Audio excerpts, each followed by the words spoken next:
Dutch Bangla ব্যাংকের Nexus apps দিয়ে mobile recharge কীভাবে করে সেটা আমরা দেখাবো। প্রথমে নেক্সাস পে অ্যাপসে যাবেন, কর্নারে দেখেন 3 ডট মেনু আছে, ওইখানে ক্লিক করবেন।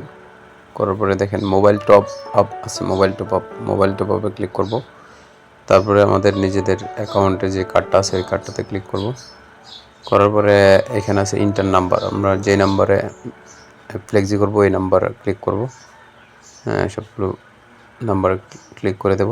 তারপরে নিচে আছে মোবাইল অপারেটর, দেখেন মোবাইল অপারেটর আমরা যদি জিপি হয় জিপি, টেলিটক হলে টেলিটক, আমাদেরটা জিপি, তো জিপি দিয়ে দিলাম। তারপর আছে প্রিপেড নাকি পোস্টপেড, তো আমরা প্রিপেড সিলেক্ট করে দিলাম। তারপরে নেক্সটে ক্লিক করলাম। তারপরে অ্যামাউন্টের পরে আছে বয়স আছে, ইন্টারনেট আছে, বান্ডেল আছে। তো সেই জায়গায় আমরা যেহেতু অ্যামাউন্টে টাকা ঢুকাবো, তো সেই জায়গায় আমরা টাকাই অ্যামাউন্টে যাব, বয়সে যাব না, ইন্টারনেটে যাব না, বান্ডেলও যাব না। যদি আমরা টাকা ঢোকে তাহলে অ্যামাউন্টে যাবো। অ্যামাউন্টে আমি 100 টাকা ঢোকাবো, 100 টাকা দিলাম। তারপরে আমি গোপন পিন নাম্বার 6 অক্ষরের পিন নাম্বারগুলো দিলাম। দেওয়ার পরে এটা আমি হাইড রাখছি আপনাদের জন্য, ঠিক আছে। দেওয়ার পরে আমরা ওকে দিয়ে দিলাম। হ্যাঁ, ইয়েসে ক্লিক করলেই আমাদের 100 টাকা রিচার্জ হয়ে যাবে অ্যাকাউন্টে। দেখেন আমারটা মোবাইলে রিচার্জ সম্পন্ন হয়ে গেছে। এই যে মোবাইল টপ আপ সাকসেসফুল।